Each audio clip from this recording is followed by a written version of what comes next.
अध्याय 3। फरीसियों में से निकुदेमुस नाम एक मनुष्य था जो यहूदियों का सरदार था। उसने रात को यीशु के पास आकर उससे कहा, हे रब्बी, हम जानते हैं कि तू परमेश्वर की ओर से गुरु होकर आया है, क्योंकि कोई इन चिन्हों को जो तू दिखाता है, यदि परमेश्वर उसके साथ ना हो तो नहीं दिखा सकता। यीशु ने उसको उत्तर दिया, मैं तुझसे सच सच कहता हूं, यदि कोई नए सिरे से ना जन्मे तो परमेश्वर का राज्य देख नहीं सकता। निकुदेमुस ने उससे कहा, मनुष्य जब बूढ़ा हो गया तो क्यों कर जन्म ले सकता है? क्या वो अपनी माता के घर में दूसरी बार प्रवेश करके जन्म ले सकता है? यीशु ने उत्तर दिया कि मैं तुझसे सच सच कहता हूं, जब तक कोई मनुष्य जल और आत्मा से न जन्मे तो वो परमेश्वर के राज्य में प्रवेश नहीं कर सकता। क्योंकि जो शरीर से जन्मा है वो शरीर है, और जो आत्मा से जन्मा है वो आत्मा है। अचंभा न कर कि मैंने तुझसे कहा कि तुम्हें नए सिरे से जन्म लेना अवश्य है। हवा जिधर चाहती है उधर चलती है, और तू उसका शब्द सुनता है, परंतु नहीं जानता कि वो कहां से आती और किधर को जाती है। जो कोई आत्मा से जन्मा है वो ऐसा ही है। निकुदेमुस ने उसको उत्तर दिया कि ये बातें क्यों कर हो सकती हैं? ये सुनकर यीशु ने उससे कहा, तू इस्राएलियों का गुरु होकर भी क्या इन बातों को नहीं समझता? मैं तुझसे सच सच कहता हूं कि हम जो जानते हैं वो कहते हैं, और जिसे हमने देखा है उसकी गवाही देते हैं, और तुम हमारी गवाही ग्रहण नहीं करते। जब मैंने तुमसे पृथ्वी की बातें कहीं और तुम प्रतीति नहीं करते, तो यदि मैं तुमसे स्वर्ग की बातें कहूं तो फिर कैसे प्रतीति करोगे? और कोई स्वर्ग पर नहीं चढ़ा, केवल वही जो स्वर्ग से उतरा, अर्थात मनुष्य का पुत्र जो स्वर्ग में है। और जिस रीति से मूसा ने जंगल में सांप को ऊंचे पर चढ़ाया, उसी रीति से अवश्य है कि मनुष्य का पुत्र भी ऊंचे पर चढ़ाया जाए, ताकि जो कोई विश्वास करे उसमें अनंत जीवन पाए।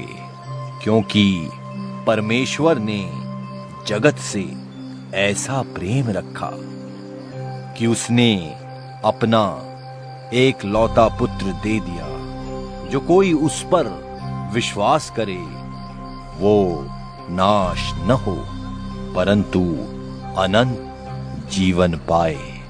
परमेश्वर ने अपने पुत्र को जगत में इसलिए नहीं भेजा कि जगत पर दंड की आज्ञा दे, परंतु इसलिए कि जगत उसके द्वारा उद्धार पाए।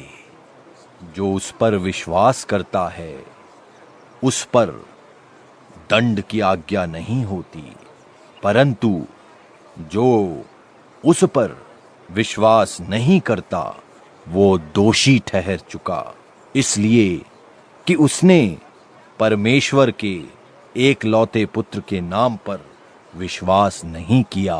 और दंड की आज्ञा का कारण ये है कि ज्योति जगत में आई है, और मनुष्यों ने अंधकार को ज्योति से अधिक प्रिय जाना, क्योंकि उनके काम बुरे थे। क्योंकि जो कोई बुराई करता है वो ज्योति से बैर रखता है और ज्योति के निकट नहीं आता, ऐसा न हो कि उसके कामों पर दोष लगाया जाए। परंतु जो सच्चाई पर चलता है वो ज्योति के निकट आता है कि उसके काम प्रकट हों, कि वे परमेश्वर की ओर से किए गए हैं। इसके बाद यीशु और उसके चेले यहूदिया देश में आए और वो वहां उनके साथ रहकर बपतिस्मा देने लगा। और यूहन्ना भी शालेम के निकट एनोन में बपतिस्मा देता था, क्योंकि वहां बहुत जल था और लोग आकर बपतिस्मा लेते थे, क्योंकि यूहन्ना उस समय तक जेल खाने में नहीं डाला गया था। वहां यूहन्ना के चेलों का किसी यहूदी के साथ शुद्धि के विषय में वाद विवाद हुआ और उन्होंने यूहन्ना के पास आकर उससे कहा, हे रब्बी, जो व्यक्ति यरदन के पार तेरे साथ था और जिसकी तूने गवाही दी है, देख वो बपतिस्मा देता है और सब उसके पास आते हैं। यूहन्ना ने उत्तर दिया, जब तक मनुष्य को स्वर्ग से न दिया जाए तब तक वो कुछ नहीं पा सकता।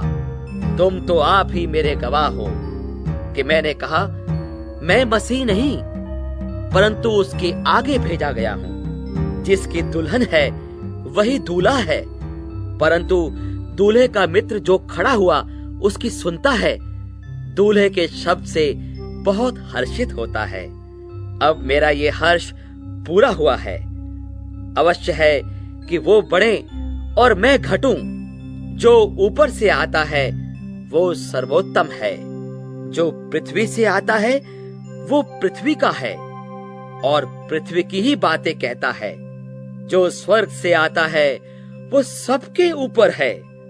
जो कुछ उसने देखा और सुना है वो उसी की गवाही देता है और कोई उसकी गवाही ग्रहण नहीं करता। जिसने उसकी गवाही ग्रहण कर ली उसने इस बात पर छाप दे दी है कि परमेश्वर सच्चा है, क्योंकि जिसे परमेश्वर ने भेजा है वो परमेश्वर की बातें कहता है। क्योंकि वो आत्मा नाप नाप कर नहीं देता। पिता पुत्र से प्रेम रखता है और उसने सब वस्तुएं उसके हाथ में दे दी हैं। जो पुत्र पर विश्वास करता है अनंत जीवन उसका है, परंतु जो पुत्र की नहीं मानता वो जीवन को नहीं देखेगा, परंतु परमेश्वर का क्रोध उस पर रहता है।